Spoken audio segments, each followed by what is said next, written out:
Assalamualaikum positive people, kembali lagi nih bersama Aksa Nation dalam sebuah pidato atau sebuah presentasi yang dilakukan oleh Anies Baswedan di hadapan para peserta anak muda dari seluruh Indonesia dalam acara Wahana Lingkungan Hidup Indonesia yang diadakan di Jakarta pada Sabtu ini. Anies Baswedan ini mengkritisi kebijakan atau kinerja dari salah satu pasangan capres, yaitu yang membuat food estate. Waduh gitu. Dan ini nih keren banget apa yang ditawarkan Anies, gagasan konsep untuk petani-petani Indonesia ke depan agar lebih sejahtera. Maka share video ini ke petani-petani di Indonesia agar mereka bisa lebih sejahtera nanti di era Anies Baswedan. Gagasan seperti apa yang ditawarkan Anies Baswedan untuk keberlangsungan lingkungan, keberlangsungan pertanian di Indonesia seperti apa. Nah, kita lihat aja videonya berikut ini.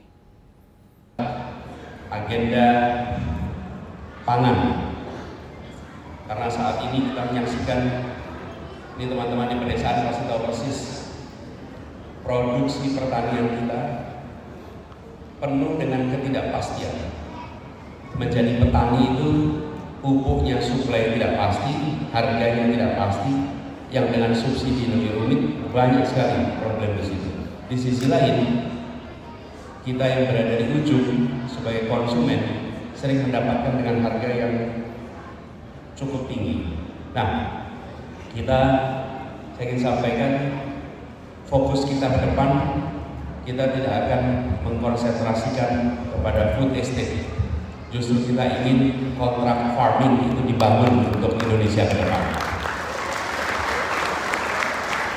Mengapa food estate ini bukan menjadi opsi?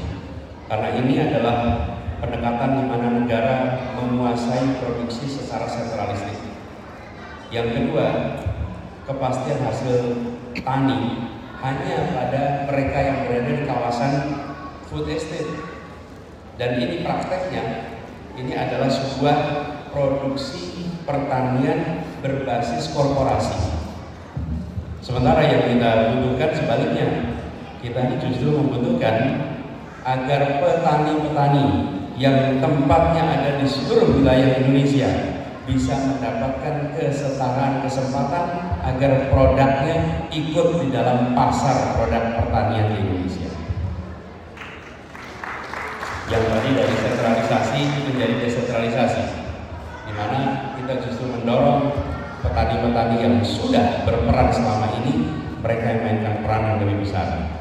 Lalu fokus kalau di food estate itu pada ekstensifikasi lahan pertanian pemerintah untuk meningkatkan produksi, dan efeknya apa? Banyak problem-problem lingkungan hidup yang bermunculan karena rusaknya ekologi yang ada di tempat ini. Kita ingin justru menggeser fokusnya pada intensifikasi lahan petani rakyat untuk peningkatan produktivitas lahan kita.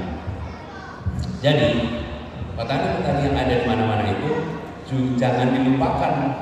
Kemudian kami di pemerintahan justru membuat satu kawasan baru. Justru petani-petani yang ada sekarang ini yang harus dijadikan mitra, diajak untuk terlibat, difasilitasi. Kemudian penyerapan hasil tani food estate ini didasarkan pada keputusan pemerintah pusat.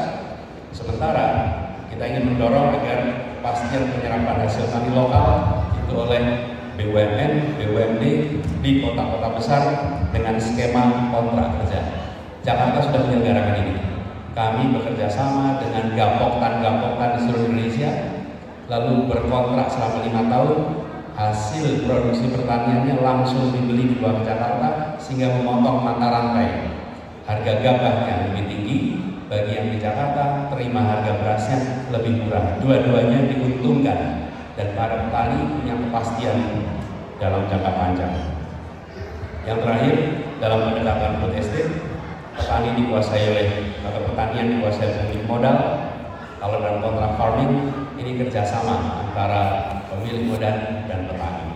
Harapannya dengan pola kontrak farming ini, maka petani-petani di seluruh wilayah Indonesia punya kesempatan merasakan nilai tambah atas kerja mereka dan kesejahteraan yang lebih baik serta sistem yang lebih berkeadilan. Ini adalah contoh kecil saja, contoh kecil tentang bagaimana kita mencoba untuk menghadirkan sebuah tata niaga yang lebih berkeadilan. Prinsip yang hendak dipegang adalah dalam setiap kebijakan ada pertanyaan sederhana yang harus dijawab. Pertanyaan itu adalah, apakah kebijakan yang disusun ini memenuhi rasa keadilan? Apakah kebijakan yang dibuat akan menghadirkan keadilan bagi seluruh stakeholder yang terlibat? Tidak sederhana, tapi pertanyaan mendasar ini harus menjadi pegangan di dalam penyusunan kebijakan. Jadi teman-teman sekalian, teman-teman kaum muda yang saya hormati, atau orang muda yang sekarang berkumpul, dan teman-teman dari Walhi yang saya hormati, terima kasih. Terima kasih atas pikiran-pikiran yang disampaikan di sini.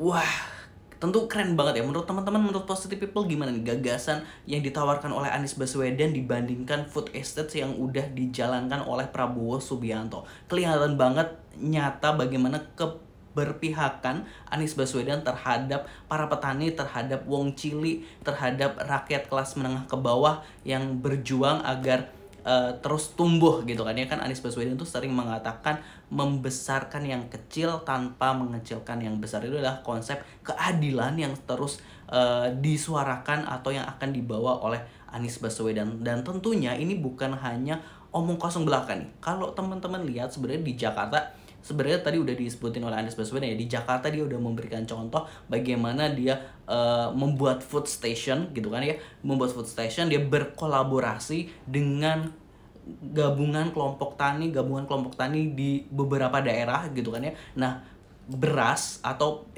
dari petani itu dibeli mahal oleh Pemprov DKI Jakarta, lalu dijual untuk warga DKI Jakarta dengan harga yang lebih murah. Jadi gimana? Jadi keadilannya tuh nyata gitu. Petani mendapatkan harga yang layak, terus warga kota Jakarta mendapatkan harga yang layak juga. Jadi semuanya maju. Nah, seperti itulah konsep keadilan yang ditawarkan Anies Baswedan. Gimana menurut Positive People? Kalau ini keren atau konsep gagasan Anies Baswedan keren, terutama untuk petani-petani Indonesia ke depan, silahkan di-share. Jangan lupa subscribe Aksa Nation YouTube channel.